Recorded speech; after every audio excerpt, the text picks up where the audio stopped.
सोड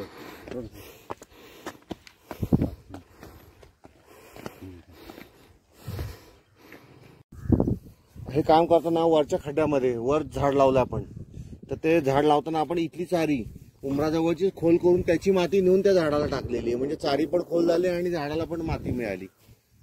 अशा दोन पद्धती केल्या. आणि आज गवत इथं तावरे साहेबांनी आळ्यामधलं गवत तोपर्यंत साफ केलं, सगळं गवत काढून झाडाचा घास मोकळा केला जरा, त्यामुळे त्याला आता पोषण मिळेल. अतिशय छान वाढलेलं करंजाचं झाड आहे.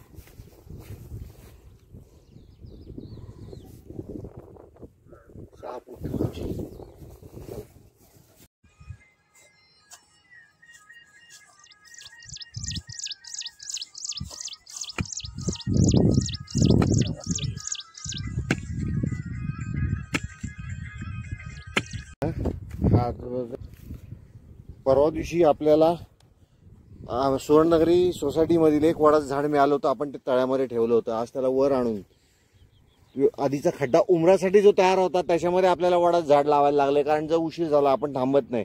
आपण खड्डा तयार होता त्यामुळे आपण लगेच ते झाड, आज वेळ होता, तावरे साहेब होते, मी होतो, आम्ही हे झाड आज लावून घेतले, त्याला व्यवस्थित कंपाऊंड केले आणि त्याला सरळ करून व्यवस्थित हे बांधलेले. त्याच्यामुळे मुळांचा संभार मोठा होता, तो व्यवस्थित आम्ही या खड्ड्यामध्ये गाडून हे केलेला आहे. व्यवस्थित आळं त्याला करून पाणी साठेल अशी व्यवस्था केलेली आहे. मुरमाची पिचिंग त्याला केलेली. त्याच्यानंतर ह्याच्या आसपास करंजाचं एक मोठं झाड आहे की जे 10-12 फुटाचं, याला मला वाटतं कदाचित फुलं आली होती आपली यावेळेस, कदाचित नाही यावेळेस फुलं आली होती याला, म्हणजे शेंगा सुद्धा कदाचित आल्या असतील. खाली एक करंजाचं झाड आहे. आणि त्याच्यानंतर हा टाकीच्या टप्प्याच्या जॉईंटमध्ये साधारण आपण एक झाड लावलंय.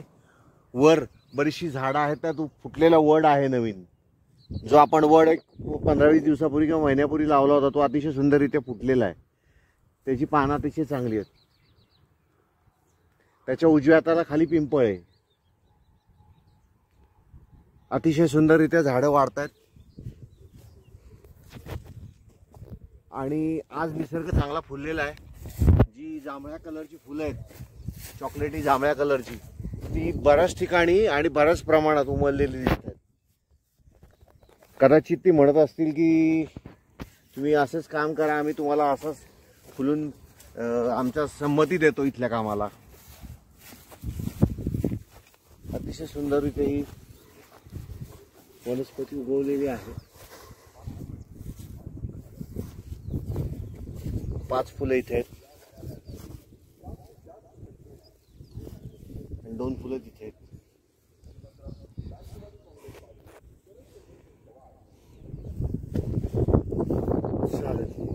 बाकी आपली झाडं सगळे अतिशय छान वाढतात. त्यातलं विशेष सांगण्यासारखी बाब म्हणजे आपण कांचनची झाडं लावली होती. करंजाला वाढ सावकाश आहे, पण कांचनची जी झाडं लावली होती त्या कांचनच्या झाडांना एकंदरीत जो फुटवा आहे तो अतिशय जबरदस्त. ती एवढ्या स्पीडने वाढतात की हे फोडून बाहेर येतात, म्हणजे उंची त्यांची पटकन वाढतीये.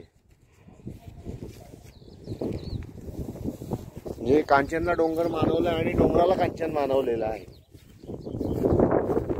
शिवरीचं झाड आहे जवळ, घरी तयार केली शिवरी आहे मी. अशा पद्धतीने आपण इथे बरीचशी झाडं वाढवली चालू आहे. आता बांबू संपलेत, उद्या परवा बांबू आणून आपलं काम चालू राहील.